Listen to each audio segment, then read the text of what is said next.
Hey y'all, I have a very special book to read with you guys today. It's called And to Think That I Saw It on Mulberry Street, written by Dr. Seuss. This is actually his first book, and he wrote it in 1937, and this is the first time that I've ever read it, so I'm super excited to read it with you guys. I assume that it's going to rhyme, just like his other books. When I leave home to walk to school, Dad always says to me, "Marco, keep your eyelids up and see what you can see." But when I tell him where I've been and what I think I've seen, he looks at me and sternly says, "Your eyesight's much too keen. Stop telling such outlandish tales. Stop turning minnows into whales. Now, what can I say when I get home today?" All the long way to school and all the way back, I've looked and I've looked and I've kept careful track, but all that I've noticed, except my own feet, was a horse and a wagon on Mulberry Street. That's nothing to tell of, that won't do, of course. Just a broken down wagon that's drawn by a horse. That can't be my story. That's only a start. I'll say that a zebra was pulling the cart, and that is a story that no one can beat when I say that I saw it on Mulberry Street.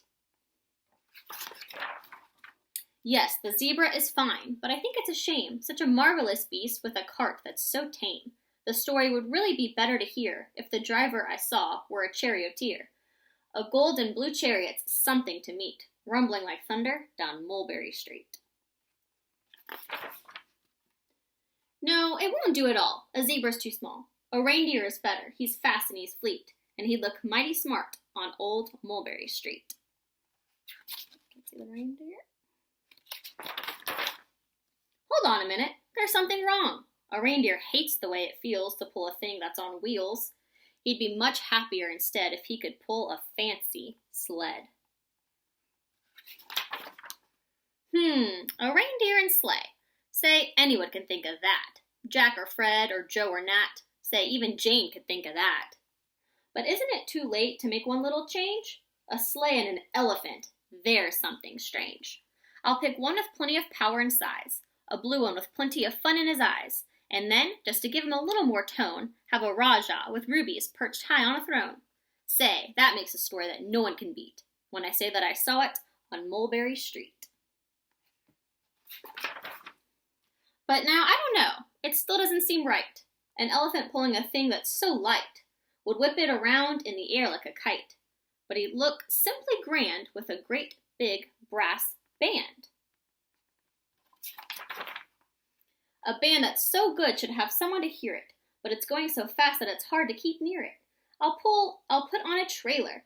I know they won't mind if a man sits and listens while hitched on behind. But now, is it fair? Is it fair what I've done? I'll bet those wagons weigh more than a ton. That's really too heavy a load for just one beast. I'll give him some helpers. He needs two at least. But now what worries me is this. Mulberry Street runs into bliss. Unless there's something I can fix up, there will be an awful traffic mix-up. It takes police to do the trick, to guide them through where traffic's thick. It takes police to do the trick. They'll never crash now. They'll race at top speed, with Sergeant Mulvaney himself in the lead. The mayor is there, and he thinks it is grand, and he raises his hat as they dash by the stand.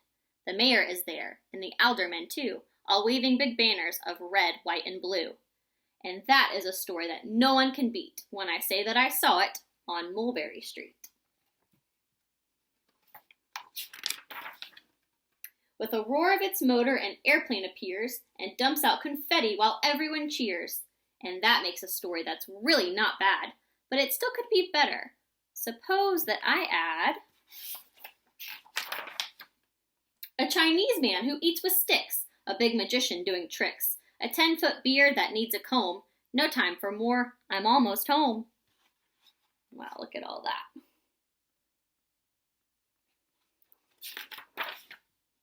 I swung round the corner and dashed through the gate. I ran up the steps and I felt simply great, for I had a story that no one could beat, and to think that I saw it on Mulberry Street. But Dad said quite calmly, "Just draw up your stool and tell me the sights on the way home from school." There was just so much to tell, I just couldn't begin. Dad looked at me sharply and pulled at his chin. He frowned at me sternly from there in his seat. Was there nothing to look at, no people to greet? Did nothing excite you or make your heart beat? Nothing, I said, growing red as a beet, but a plain horse and wagon on Mulberry Street. Thanks for listening, everyone.